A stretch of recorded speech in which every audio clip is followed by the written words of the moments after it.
अच्छा, तो अब हमारे पास जो नेक्स्ट क्वेश्चन है उसमें कह रहे हैं कि डिमांड इक्वेशन चेंजेस टू, मतलब कि हमारे पास जो डिमांड की इक्वेशन है कि डिमांड इक्वेशन चेंजेस टू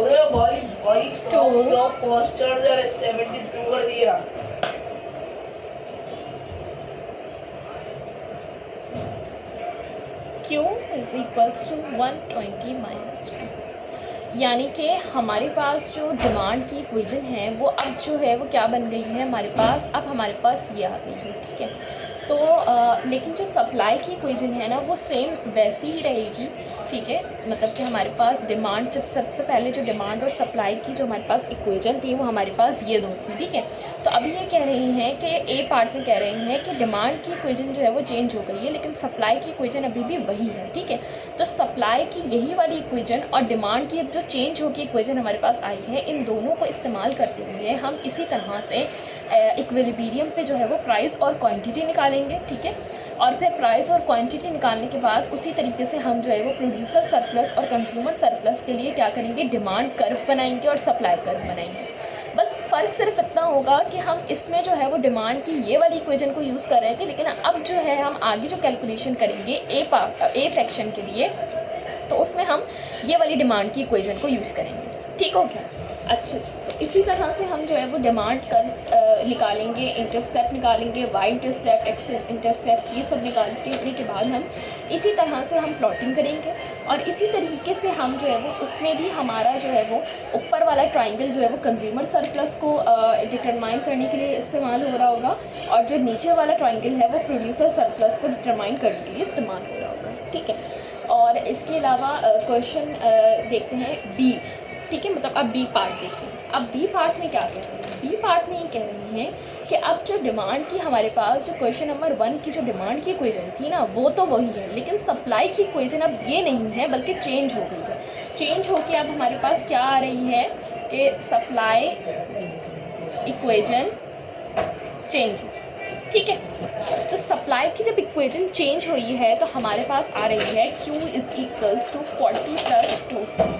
तो अब हमारे पास जो है वो ये इक्वेशन आ रही है, यानी कि अब जो है हम सप्लाई की इस इक्वेशन को लेंगे और डिमांड की वही इक्वेशन रहेगी जो क्वेश्चन नंबर 1 में हमारे पास डिमांड की इक्वेशन थी। लेकिन अब वो कह रहे हैं कि अब पहले हमने क्या किया, पहले हमने डिमांड की इक्वेशन को चेंज किया, लेकिन अब कह रहे हैं कि डिमांड की इक्वेशन को अब हम चेंज नहीं करें, अब हम सप्लाई की इक्वेशन को चेंज कर रहे हैं, ठीक है। तो चेंज होके वो क्या हो रही है, वो ये हो रही है। तो ये वाली इक्वेशन और डिमांड की वाली इक्वेशन को इस्तेमाल करते हुए हम दोबारा से इक्विलिब्रियम पे प्राइस और क्वांटिटी निकालेंगे, और इसी तरीके से हम फिर क्या करेंगे, डिमांड कर्व, सप्लाई कर्व निकालेंगे, और फिर उसके बाद हम जो है वो इसी तरह से ग्राफ की प्लॉटिंग करेंगे और इसी तरीके से कंज्यूमर सरप्लस और प्रोड्यूसर सरप्लस निकालेंगे। बिल्कुल सेम यही प्रोसीजर जो है वो फॉलो होगा, ठीक है।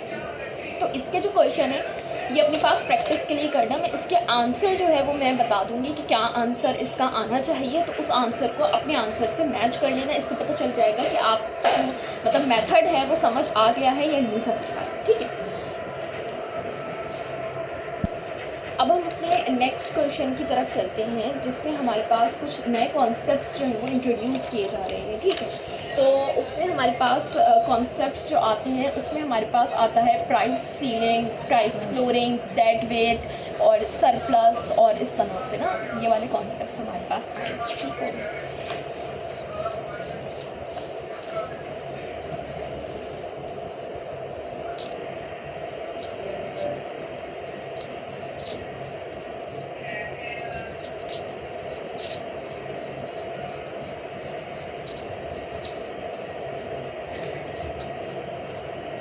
अच्छा, अब हम जो है वो हमारे पास असाइनमेंट का अब हम देखेंगे क्वेश्चन नंबर 2। तो क्वेश्चन नंबर 2 हम देख रहे हैं, इसमें ये कह रहे हैं कि consider the following demand and supply equations. इधर हम इसको कॉपी भी कर लेते हैं साथ साथ में। कह रहे हैं कि क्वेश्चन नंबर 2 में कह रहे हैं कि consider the demand and supply equations, जिसमें हमारे पास इक्वेशन है Q is equals to 50 - 5P, Q Q is equals to 20 + 4। अब मैंने ये बताया था कि जो माइनस साइन के साथ होगी वो डिमांड की इक्वेशन होगी और जो प्लस साइन के साथ होगी वो होगी सप्लाई की इक्वेशन, ठीक है। तो इसमें सबसे पहले तो सिंपली हमसे वही चीज़ें पूछी हुई हैं जो हम क्वेश्चन नंबर 1 में हम करे हैं। जैसे कि पूछ रहे हैं कि determine the equilibrium price and quantity, यानी कि इक्विलिब्रियम पे हमें जो है वो प्राइस और क्वांटिटी फाइंड आउट करनी है, ठीक है।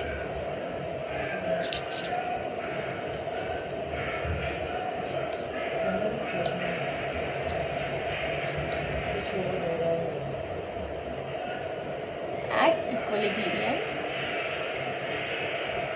अब हमें पता है कि इक्विलिब्रियम पे जो है वो सप्लाई और जो डिमांड की इक्वेशन होती है वो क्या होती है, वो जो है वो बराबर होती है, यानी कि सप्लाई और डिमांड जो है वो बराबर होती है एक दूसरे के, ठीक है।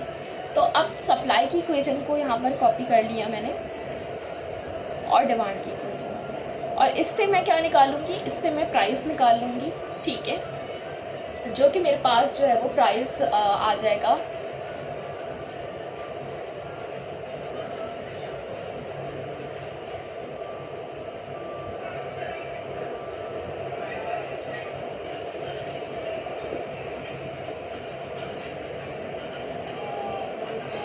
मेरे पास यहाँ पर प्राइस क्या आ जाएगा 3.3, ठीक है। इसको सॉल्व करके देख लेना कि किस तरह से सॉल्व किया हमने, और मेरे पास अब प्राइस की जो वैल्यू है वो आ गई 3.333, ठीक है। अब क्वांटिटी की एट इक्विलिब्रियम जो मेरे पास क्वांटिटी की वैल्यू आई है उसी तरीके से मैं निकालूंगी कि इस प्राइस की वैल्यू को मैं दोनों में से किसी भी इक्वेशन में पुट कर दूंगी, और फिर क्या करूंगी, फिर मैं इस क्वांटिटी की वैल्यू निकालूंगी जो एट इक्विलिब्रियम हमारे पास आ जाएगी। तो हमारे पास जो क्वांटिटी की वैल्यू आएगी वो आएगी 3.335, ठीक हो गया। अच्छा, इसके बाद अब हमें जो है वो क्वेश्चन में इन्होंने सबसे पहली जो चीज़ पूछी हुई थी वो ये पूछी हुई थी कि determine the equilibrium price and quantity, जो कि हमने निकाल ली है। प्राइस हमारे पास आ गई है, क्वांटिटी भी हमारे पास आ गई है। उसके बाद हमें ये कह रहे हैं कि plot the graph for both equations. अब हमें ये कह रहे हैं कि डिमांड कर्व और सप्लाई कर्व की जो इक्वेशंस हैं उन दोनों के लिए हमें जो है वो प्लॉटिंग करनी है ग्राफ की, और हमें इक्विलिब्रियम पॉइंट को आइडेंटिफाई करना है, ठीक है। ऊपर का जो क्वेश्चन नंबर 1 था ना, और जो उसका पार्ट ए और बी था, उसमें हमें जो है वो मेंशन नहीं किया हुआ था कि हमें ग्राफ की प्लॉटिंग करनी है या नहीं। तो वहाँ पर हमारी मर्ज़ी थी कि हम ग्राफ की प्लॉटिंग करते हैं या नहीं। तो मैंने दिखाया था कि किस तरह से ग्राफ की प्लॉटिंग अगर नहीं भी हम कर रहे हैं तो कौन कौन सी वैल्यूज़ जो हैं वो हाइट या ब्रेथ के बराबर हमें होंगी, ठीक है। तो लेकिन मुझे ग्राफ की प्लॉटिंग करने के बाद मुझे ये चीज़ जो है वो ज़्यादा आसानी के साथ, मतलब एक कन्फ्यूजन क्रिएट नहीं करती ये चीज़ें, ठीक है। तो मैंने ग्राफ की प्लॉटिंग को वहाँ पर प्रेफर किया था, क्योंकि ना इतनी कोई मुश्किल थी ग्राफ की प्लॉटिंग और ना इतनी ही कोई टाइम कंज्यूमिंग, ठीक है। लेकिन जो कन्फ्यूजन उससे क्रिएट, उसको ना बनाने से क्रिएट होती, वो बहुत ज़्यादा एक मतलब कि मैसअप कर देती चीज़ों को, ठीक है, मेरे ख्याल है। लेकिन अगर आपको ऐसा लगता है कि आप कर लेंगे तो वाई नॉट, ठीक है। अच्छा, उसके बाद अब ये कह रहे हैं कि प्लॉट करें ग्राफ को for both equations and identify the equilibrium point. Second point में ये पूछ रहे हैं। थर्ड पॉइंट में ये कह रहे हैं कि calculate the producer surplus and consumer surplus at equilibrium. अब ये जो क्वेश्चन नंबर 2 का फर्स्ट, सेकेंड और जो ये थर्ड पॉइंट है ना, तो इधर तक बिल्कुल हम सेम एज इट इज़ वैसे ही काम करेंगे जैसे हम क्वेश्चन नंबर 1 में कर रहे थे, ठीक है। तो यहाँ पर हम देख लेते हैं कि अगर हम जो है वो इसकी प्लॉटिंग करें, फॉर एग्ज़ाम्पल जो है मैंने सबसे पहले मैं कह रही हूँ कि डिमांड कर्व और सप्लाई कर्व जो है वो मैं निकालती हूँ। तो determination of producer and consumer service,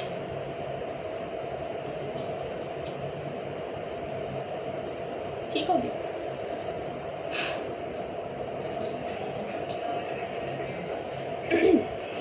अच्छा जी, तो अब यहाँ पर हमें पता है कि हमने सबसे पहले क्या करना होता है, हमने जो है वो डिमांड कर्व के लिए सबसे पहले सॉल्व करना होता है।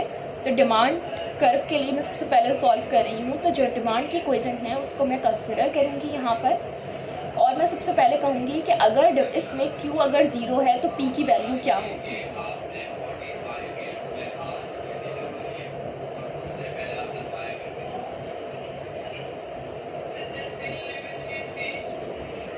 p हमारे पास यहाँ पर क्या आ गया, ये 10 आ गया। यानी कि जब x एक्सिस पे हमारी क्वांटिटी 0 होगी तो y एक्सिस पे हमारी प्राइस की वैल्यू क्या होगी, 10 होगी। ठीक है, अच्छा जी। उसके बाद हम ये कह रहे हैं, अच्छा उसके बाद हमें क्या करना होता है, अब हम रखेंगे प्री की वैल्यू 0 और हम क्यू की वैल्यू निकालेंगे। तो यहाँ पर मैंने रख दिया 50, ठीक हो गया।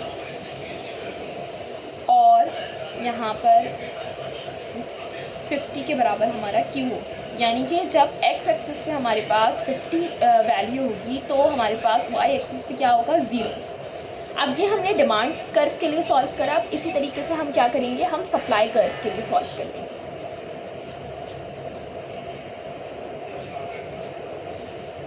ठीक है, अच्छा तो हम यहाँ पर सप्लाई कर्व की इक्वेशन को यहाँ पर दोबारा से राइट डाउन कर लेते हैं। That is q is equals to 20 + 4p।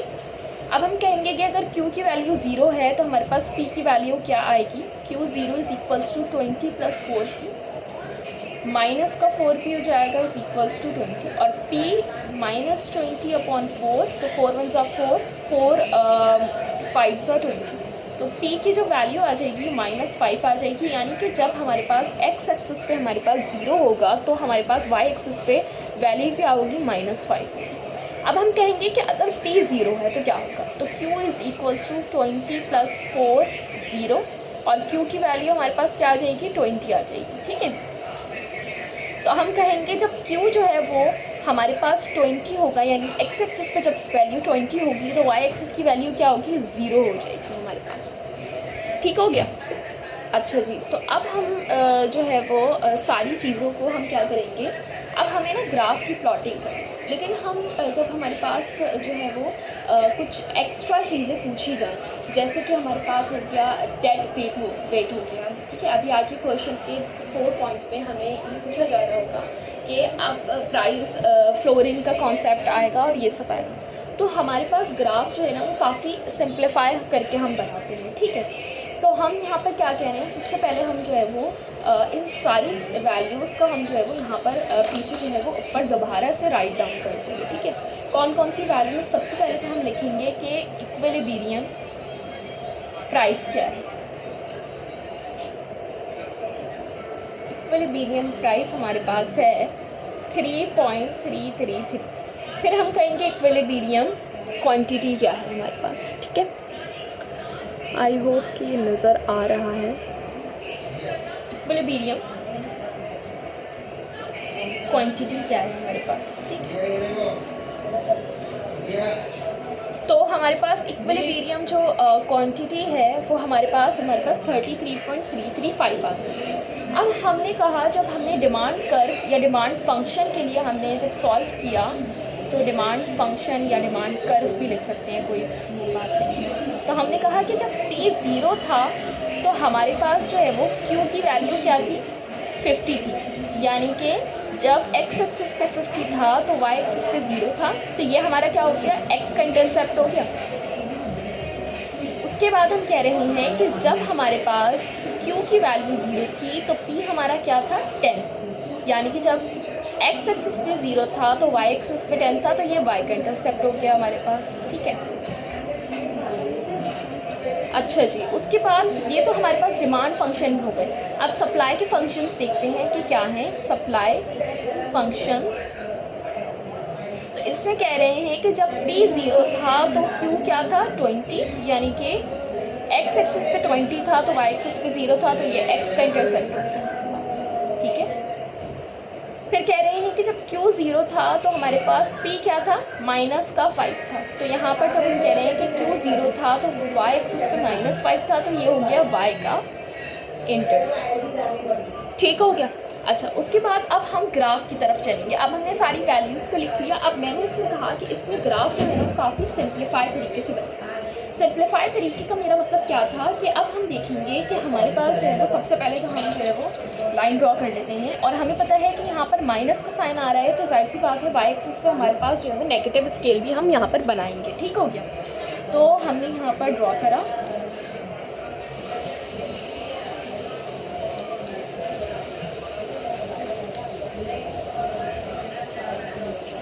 अब हमने ये कहा कि हमारे पास जो है वो सबसे पहले डिमांड का फंक्शन बनाने के लिए हमने कहा कि डिमांड में हमारे पास जब एक्स एक्सिस पे हमारे पास 0 है तो प्राइस हमारे पास 10 है, ठीक है। तो हम अब हम जो है ना यहाँ पर क्या कर रहे हैं, अब हम अंदाजे से यहाँ पर लगाएंगे, ठीक है। अब हम यहाँ पर जो है वो 1 सेंटीमीटर या हाफ सेंटीमीटर की डिस्टेंस को हम मेजर नहीं करें, बल्कि हम यहाँ पर जो है वो अंदाजे से लगाएंगे।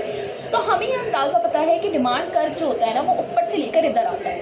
तो हम क्या करेंगे कि 10 की जो वैल्यू है उसको हम यहाँ पर प्लॉट करेंगे और हम इसे कहेंगे कि ये पॉइंट ए है जो कि है 10, सही हो।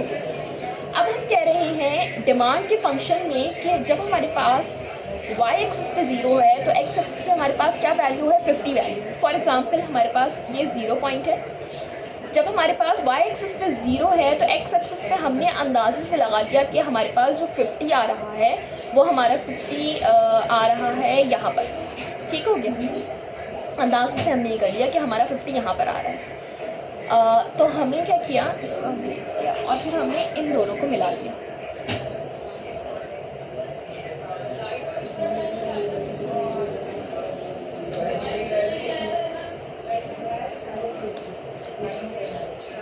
ठीक हो गया। अब हम देखते हैं कि सप्लाई का जो कर्व बनाना है उसको हम कैसे बनाएंगे। हम कह रहे हैं कि जब x एक्सिस पे हमारे पास 0 है तो y एक्सिस पे हमारे पास क्या वैल्यू है, -5। और हमें पता है कि नेगेटिव का स्केल जो है वो इधर लाई कर रहा होता है। तो -5 को मैं रैंडमली जो है वो मैं यहाँ लगा देती हूँ, क्योंकि हमें पता है कि सप्लाई का कर्व कैसा जाता है, यूँ जा रहा होता है, ठीक है। और फिर हम कह रहे हैं कि जब हमारे पास जो है वो अब तो ये बात हो गई y एक्सिस की, लेकिन अब x एक्सिस से हम कह रहे हैं कि जब हमारे पास y एक्सिस पे 0 है तो x एक्सिस पे हमारे पास वैल्यू क्या है, 20 है। तो फर्स्ट कर लो 50 यहाँ पर है तो 20 मतलब यहाँ पर होगा है कुछ इस तरह से, ठीक है। हल्का से मैंने डॉट लगाया है, ठीक है, मैंने इतना डार्क डॉट नहीं लगाया है, कभी कोई गलती हो तो मैं फिर मिटा दूँ। सही, अब ये हमारे पास बन गया। अब हमें पता है कि जब ये दोनों पॉइंट, ये हमारे पास सप्लाई का हो गया, ये हमारे पास डिमांड का हो गया, ठीक है। हमें पता है कि जहाँ ये दोनों पॉइंट कॉन्साइड कर रहे होते हैं वहाँ हमारा इक्विलिब्रियम होता है। इक्विलिब्रियम से हमें ये भी पता है कि जब परपेंडिकुलर हम x या y एक्सिस पे ड्रॉ करते हैं तो वहाँ से हमारे पास प्राइस और क्वान्टिटी की वैल्यू आती है इक्विलिब्रियम, ठीक है। अगर हम x एक्सिस पे हम परपेंडिकुलर ड्रॉ कर रहे हैं तो वहाँ से हमारे पास QE आएगा,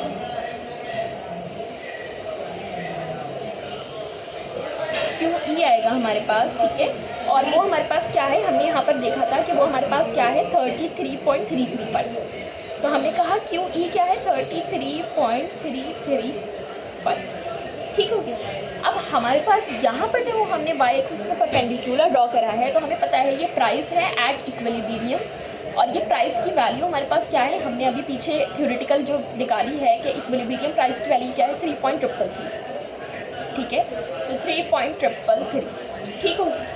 अब हमारे पास ये तो एक सिंपल सा ग्राफ हो गया जिससे हम निकालेंगे कंज्यूमर सरप्लस और प्रोड्यूसर सरप्लस, और ये हम पहले भी बनाते आए हैं। बस यहाँ पर हमने ये चेंजेस कर दी है कि अब हमने कोई सेंटीमीटर डिस्टेंस लेकर हमने पॉइंट्स नहीं लगाया, बल्कि हमने जो है वो तब के अंदाजे से लगाया है, ठीक है। अच्छा, उसके बाद अब हम क्या करेंगे, अब हम उसी तरीके से जिस तरीके से हम क्वेश्चन नंबर 1 में कंज्यूमर और प्रोड्यूसर सरप्लस को फाइंड आउट करते आए हैं, तो हम उसी तरीके से करेंगे। तो हम कहेंगे कि फॉर कंज्यूमर, अच्छा जो पॉइंट्स है ना इनकी वैल्यू लिख देते हैं। फॉर एग्जांपल मेरे पास ये वाला पॉइंट मैं इसको B कह देती हूँ, तो B की वैल्यू मेरे पास क्या है, -5 है, ठीक है। और -5 होगी, ठीक है। अब हम निकालेंगे कंज्यूमर सरप्लस और प्रोड्यूसर सरप्लस। लेकिन अब कंज्यूमर सरप्लस और प्रोड्यूसर सरप्लस निकालने से पहले हम ये लिखेंगे कि अभी हम जो कंज्यूमर सरप्लस और प्रोड्यूसर सरप्लस की वैल्यू निकालने जा रहे हैं वो बिफोर प्राइस फ्लो है, क्योंकि जब हम असाइनमेंट के क्वेश्चन में आएंगे तो आगे पॉइंट नंबर 4 में हमें दिया जा रहा है कि if the government imposes a fix price of P is equals to 7.5। तो अभी हमारे पास ये कंडीशन नहीं आई है, तो अभी जो कंज्यूमर और प्रोड्यूसर सरप्लस होगा वो बिफोर द फिक्स प्राइस होगा, यानी कि जिसको हम दूसरे अल्फाजों में कहते हैं प्राइस फ्लोरिंग, ठीक है। तो प्राइस फ्लोरिंग को भी अब डिस्कस करेंगे। पहले सिंपल सा जो 3 स्टेप्स हमने क्वेश्चन नंबर 1 में किए थे वो सिंपल से स्टेप्स करते हैं। तो यहाँ पर मैं लिख रही हूँ बिफोर प्राइस फ्लोर, बल्कि इसको यहाँ नहीं निकालते क्योंकि यहाँ बड़ी थोड़ी दूसरे पेज पे, साफ सुथरे पेज पे सारा काम करेंगे, ठीक है। इस ग्राफ को हम ऐसे सामने रखेंगे ताकि हमें दिखता रहे कि हमें क्या क्या चीज़ें यूज़ करनी चाहिए, ठीक है। ठीक है, अब हम क्या करेंगे, हमारे पास जो है वो सबसे पहले हमने कहा कि हम बिफोर प्राइस सीलिंग क्या करेंगे, बिफोर प्राइस सीलिंग, सॉरी मेरे मुंह से सीलिंग का वर्ड निकल गया, लेकिन प्राइस फ्लोरिंग की बात हो रही है यहाँ पर इस वाले क्वेश्चन में। तो हमने कहा before price floor consumer surplus और प्रोड्यूसर सरप्लस की वैल्यू क्या होगी। सबसे पहले कंज्यूमर सरप्लस देख लेते हैं।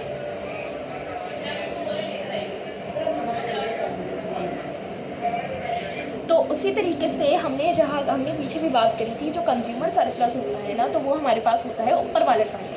अब इसमें ऊपर वाला ट्रायंगल हमारे पास क्या है, ऊपर वाला ट्रायंगल हमारे पास है AEPE, ठीक है। तो हम यहाँ पर कह रहे हैं कि ट्रायंगल AEPE, सही।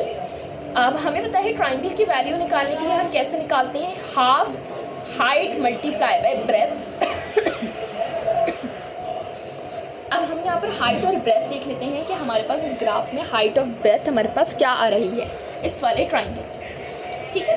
अच्छा, अब हमने कहा कि इसकी जो हाइट है उसको निकालने का हमने तरीका निकाला था कि जो फाइनल होगी उसमें से इनिशियल को माइनस करेंगे।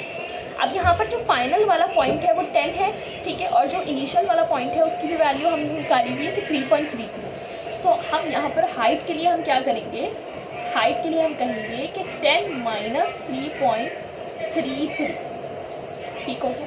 अब ब्रेथ की बात करते हैं, तो हम ब्रेथ, हमें पता है कि ब्रेथ क्या होती है, ब्रेथ बराबर होती है क्वांटिटी के, कौन सी क्वांटिटी के, क्वांटिटी एट इक्विलिब्रियम के बराबर होती है, ठीक है। और हमारे पास जो ब्रेथ को लिखने का या जो उसकी वैल्यू निकालने का तरीका वो भी यही है कि इनिशियल फाइनल माइनस इनिशियल, ठीक है। तो फाइनल हमारे पास वैल्यू क्या है 3.335 और इनिशियल क्या है 0 हमारे पास। तो यहाँ पर हम लिखेंगे 33.335 माइनस 0। तो इससे हमारे पास जो कंज्यूमर सरप्लस की वैल्यू आएगी वो हमारे पास कुछ आ जाएगी 111.122, ठीक हो गया। अब हमारे पास जो है वो कंज्यूमर सरप्लस की वैल्यू आ गई। अब हम बात करते हैं प्रोड्यूसर सरप्लस। प्रोड्यूसर सरप्लस, अभी तक वही सारा काम हो रहा है जो क्वेश्चन नंबर हमने 1 में किया था। प्रोड्यूसर सरप्लस का हमने कहा था कि कौन सा ट्रायंगल होता है, जो नीचे वाला ट्रायंगल बन रहा होता है तो वो बराबर होता है प्रोड्यूसर सरप्लस के, जो कि हमारे पास यहाँ पर कौन सा है, PEEB, ठीक हो गया, दिख रहा है ना PEE और B। तो यहाँ पर हम लिख देते हैं कि ट्रायंगल PEEB। तो यहाँ पर अब हम निकाल लेते हैं। अब यहाँ पर वही फॉर्मूला यूज़ होगा ट्रायंगल का कि half height multiply by breath. तो यहाँ पर हाइट देख लेते हैं कि हाइट क्या है। हाइट यहाँ पर हम कैसे निकालेंगे कि हम निकालेंगे जो हमारे पास जो यहाँ पर जो है ना, हम इसमें से इसको माइनस करेंगे, ठीक है। तो यहाँ पर क्या होगा कि हमारे पास जो वैल्यू है, जो पॉजिटिव वाली वैल्यू है उसको हम सबसे पहले लिखेंगे और जो नेगेटिव वाली वैल्यू है उसको इसमें से माइनस करेंगे, ठीक है। हमने पीछे भी यही किया था। तो अब हम यहाँ पर हाइट के लिए क्या कर रहे हैं, हाफ, ये वाली वैल्यू क्या है 3.33, तो मैं लिखूँगी 3.33 माइनस, अब माइनस जो है ये फॉर्मूले वाला है, ठीक है। उसके बाद अब यहाँ जो माइनस है ना -5, इसको भी मैं यहाँ पर मेंशन ज़रूर करूँगी, ठीक है, सही है। तो यहाँ पर माइनस और फिर -5 जो वैल्यू का माइनस है उसको मैंने मेंशन किया। उसके बाद अब ब्रेथ की बात कर लेते हैं। तो इधर ब्रेथ भी सेम होगी, जाहिर सी बात है, ठीक है, क्योंकि यहाँ पर जो है वो हमने पीछे भी बात करी थी कि जो हमारे पास प्रोड्यूसर और कंज्यूमर सरप्लस की जो ब्रेथ होती है वो क्वांटिटी ऑफ इक्विलिब्रियम के बराबर होती है, ठीक है। तो क्वांटिटी एट इक्विलिब्रियम के बराबर है, तो इसी तरीके से ऊपर वाली वैल्यू ही जैसे हमारे पास यहाँ पर आएगी ब्रेथ, यानी कि 33.335 माइनस 0, ठीक हो गया। तो यहाँ पर अगर हम सारी वैल्यूज़ को कैलकुलेट करेंगे तो हमारे पास जो प्रोड्यूसर सरप्लस की वैल्यू आएगी वो आएगी 138.890, ठीक हो गया। अब हमें जो पॉइंट नंबर 3 तक है वो सारी कैलकुलेशन और वो सारी जो भी हमें निकालनी थी चीज़ें वो हमने निकाली। अब हम बात करते हैं आगे।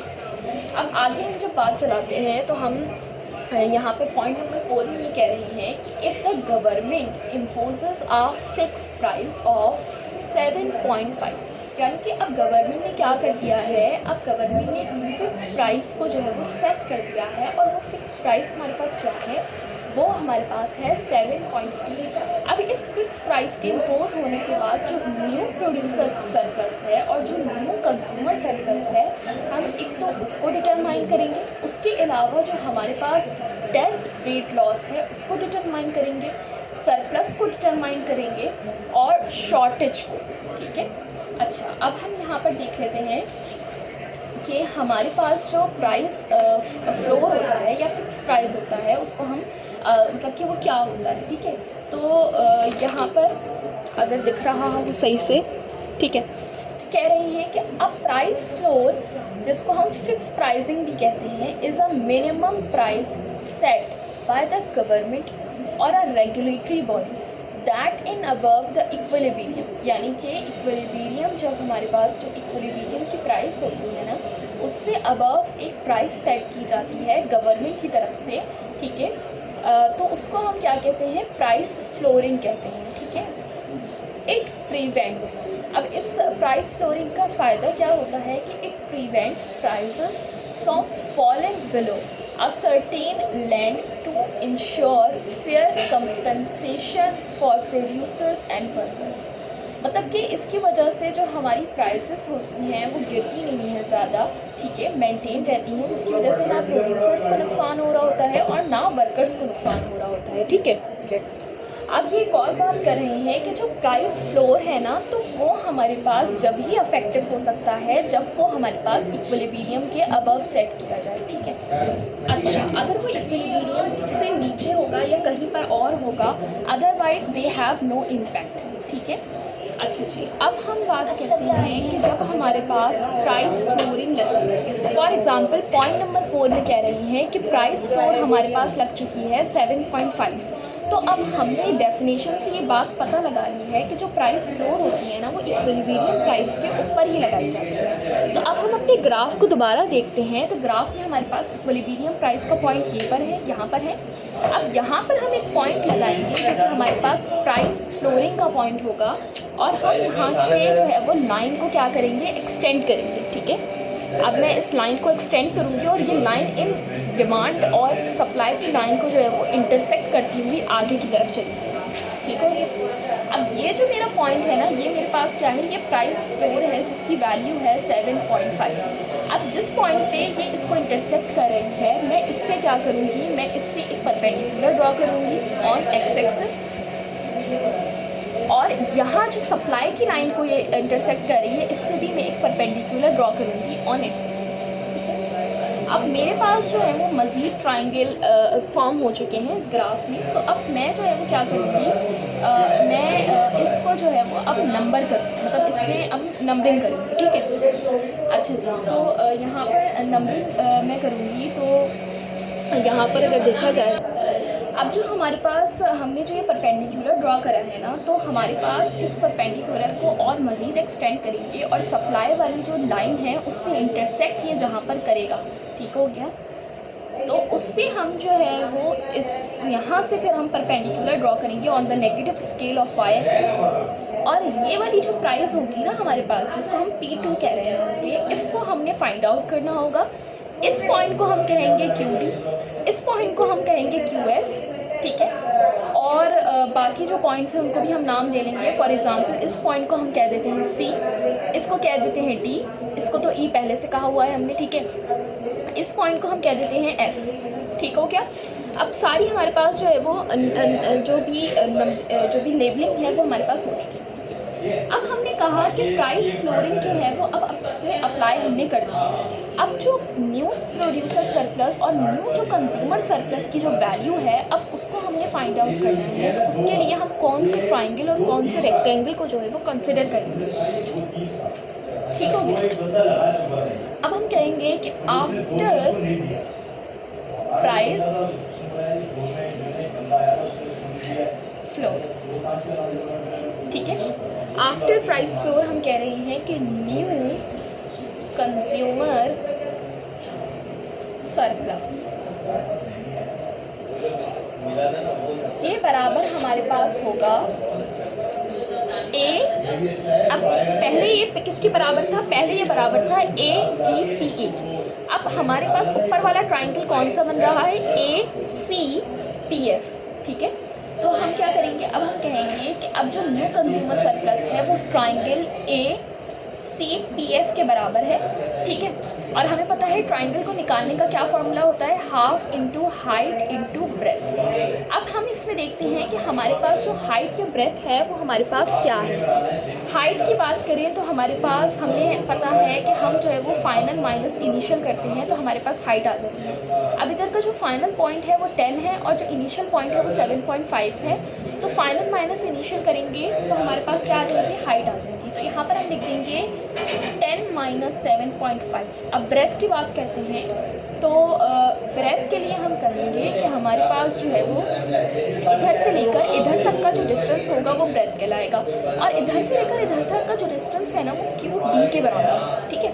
अब इस क्यू डी की तो वैल्यू हमें पता ही नहीं है, तो अब इस क्यू डी, क्यू एस और पी टू को फाइंड आउट करने के लिए हम जो है वो क्या करेंगे, अब हम कहेंगे कि अब हम डिमांड और जो सप्लाई की जो इक्वेशन है उसको हम दोबारा यहाँ पर जो है वो राइट डाउन करेंगे, क्योंकि हमारे पास क्या है, हमारे पास है Q is equals to 50 minus 5P और हमारे पास है Q is equals to 20 plus 4। अब जो P की जो प्राइस फ्लोर की वैल्यू है वो 7.5 है। अब क्या करेंगे, इस वाली वैल्यू को इधर और इधर रखकर यहाँ से QD निकाल लेंगे और यहाँ से QS निकाल लेंगे। तो यहाँ पर मैं QD की वैल्यू निकाल रही हूँ जो कि हमारे पास कुछ आ रही होगी, QD की वैल्यू 12.5 और जो QS की वैल्यू आ रही होगी वो आ रही होगी 50, ठीक हो गया। अब हम क्या करेंगे, अब ये जो QD की वैल्यू है ना इसको मैं रखूँगी इस वाली इक्वेशन में और यहाँ से मैं P2 निकालूँगी, ठीक है, फॉर P2 सही। तो यहाँ पर हम कह रहे हैं कि Q S is equals to 20 plus 4P2। तो P2 की वैल्यू निकालने के लिए QS की जगह मैं जो है वो 12.5 रखूँगी। 12.5 is equals to 20 plus 4P2। P2 की यहाँ से वैल्यू क्या आ जाएगी हमारे पास 1.875, ठीक हो गया।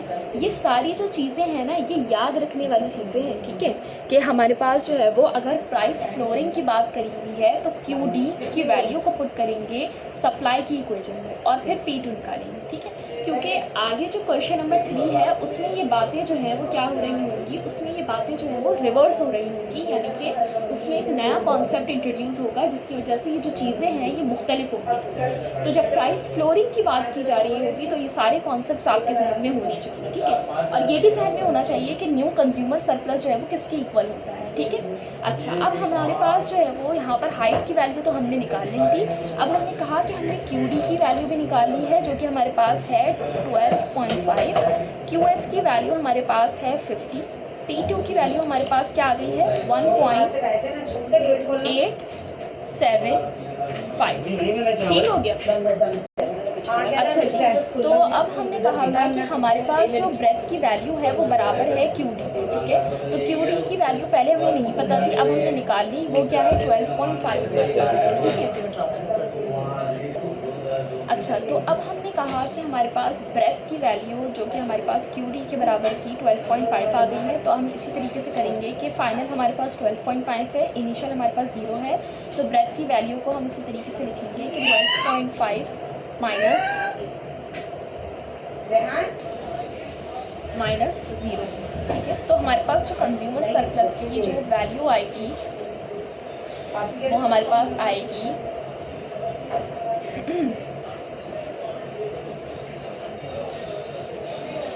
ठीक है। अब हम बात करते हैं न्यू प्रोड्यूसर सरप्लस की, ठीक है। अब न्यू प्रोड्यूसर सरप्लस यहाँ पर पिछले वालों की तरह जो है वो ट्राइंगल, सिर्फ ट्राइंगल के बराबर नहीं होगा बल्कि एक रेक्टेंगल और एक ट्राइंगल को प्लस करके जो है वो इसकी वैल्यू हम निकालेंगे। अब हमारे पास कौन सा ट्राइंगल या कौन सा रेक्टेंगल जो है उसको हम कंसिडर करेंगे, ग्राफ से ये देखने वाली बात है, ठीक है। तो सबसे पहले हम देख लेते हैं कि हम जो है वो यहाँ पर कौन से वाले ट्राइंगल को कंसिडर करेंगे। पहले हम कौन से ट्राइंगल को कंसिडर करते थे, पी, ई और बी वाले। अब हम करेंगे जो सबसे नीचे वाला ट्राइंगल है, दैट इज़ P2, F और B। तो हम लिखेंगे यहाँ पर triangle P2, F, B plus, ठीक है। अब रेक्टेंगल कौन सा कंसिडर कर रहे होंगे हम, रेक्टेंगल कंसिडर करेंगे हम यहाँ पर PF, CF, P, ठीक है। That is triangle PF, CF, P2, ठीक है। तो अब जो है ट्राइंगल की वैल्यू कैसे निकालते हैं ये तो हमें पता है, लेकिन रेक्टेंगल की वैल्यू जो है वो कैसे निकालते हैं वो देखने वाली बात है। तो ट्राइंगल के लिए तो हम सिंपल सा वैसे ही लिख देंगे कि half height multiply by breath, ठीक है। अब जो रेक्टेंगल है उसके लिए हम जो है वो लेंथ को मल्टीप्लाई करते हैं ब्रेथ से, तो हमारे पास जो है वो रेक्टेंगल की वैल्यू आ जाती है, ठीक है। सबसे पहले हम देख लेते हैं कि हाइट और ब्रेथ किसके बराबर है। तो हाफ, यहाँ पर अगर हाइट की बात की जाए तो हाइट हमारे पास क्या होगी, यहाँ पर हाइट होगी हमारे पास P2 और B का जो डिस्टेंस है वो। तो हमें पता है कि हाइट जो है वो हमारे पास यहाँ पर, अच्छा, तो यहाँ पर हमारे पास जो है वो हम पॉजिटिव में से नेगेटिव को माइनस करेंगे, तो हमारे पास यहाँ पर हाइट की वैल्यू आ जाएगी, दैट इज़ 1.875 माइनस 5, ठीक है। ये हमारे पास हाइट की वैल्यू आ गई। अब ब्रेथ हमारे पास यहाँ पर किसके बराबर है, तो ये हमारे पास ब्रेथ हो गई, और ये किसके बराबर हमारे पास आ रही है, QD के, दैट इज़ 12.5, ठीक हो गया। तो हमने कहा कि हमारे पास जो ब्रेथ है वो है 12.5 माइनस 0, ठीक हो गया। अब हम बात करते हैं रेक्टेंगल के लेंथ और ब्रेथ की। तो रेक्टेंगल सबसे पहले देख लेते हैं कि कौन सा वाला रेक्टेंगल है। रेक्टेंगल जो है वो हमारे पास ये वाला रेक्टेंगल है, ठीक हो गया। अब अगर हम इसके लेंथ की बात की जाए तो लेंथ इसके बराबर है सबसे मतलब कि लेंथ इसकी किसके बराबर है हमारे पास, अच्छा, मुझसे यहाँ पर एक मिस्टेक हो गई थी कि यहाँ पर मैंने P2 के साथ की जो वैल्यू थी उसके साथ मैंने माइनस का साइन ही लगाया था। तो जब आप कैलकुलेशन करें तो यहाँ पर माइनस का साइन लगा दें, ठीक है। लेकिन इतनी कोई मिस्टेक हुई नहीं, सही, क्योंकि मैंने इसकी कोई कैलकुलेशन यहाँ पर की नहीं, ठीक है। अच्छा, अब लेंथ की बात कर रहे थे हम, तो लेंथ जो है वो हमारे पास P2 से लेकर PF तक का जो डिस्टेंस होगा ना वो लेंथ के इक्वल होगा। और हमें पता है कि हमारे पास जो ऊपर वाली वैल्यू होती है जब इसको नीचे वाली वैल्यू से माइनस करते हैं तो हमारे पास इसका डिस्टेंस आ जाता है, जो भी चीज़ हमें चाहिए होती है। तो हमने कहा लेंथ के लिए 7.5 को माइनस कर रहे हैं, माइनस के 1.875 से, ठीक है, और इसको मल्टीप्लाई करेंगे ब्रेथ से। अब इसका जो रेक्टेंगल है, इसका जो ब्रेथ है, ठीक है, इसकी जो ब्रेथ है वो किसकी इक्वल है, वो हमारे पास इक्वल है मतलब कि QD की, ठीक है। तो यहाँ पर हमने कहा कि QD की इक्वल है यानी कि 12.5, यानी कि इसको हम जो है वो मल्टीप्लाई कर देंगे 12.5 से, ठीक है। अच्छा, जब हम इस सारी चीज़ों को कैलकुलेट करेंगे तो जो प्रोड्यूसर सरप्लस की जो वैल्यू है वो हमारे पास आ जाएगी ये, ठीक है। अब ये न्यू प्रोड्यूसर सरप्लस और ये न्यू कंज्यूमर सरप्लस की वैल्यू होगी। अब नेक्स्ट वीडियो में हम देखेंगे सरप्लस, डेथ लिफ्ट और शॉर्टेज जो है वो उसकी वैल्यू कैसे निकालते हैं, ठीक है।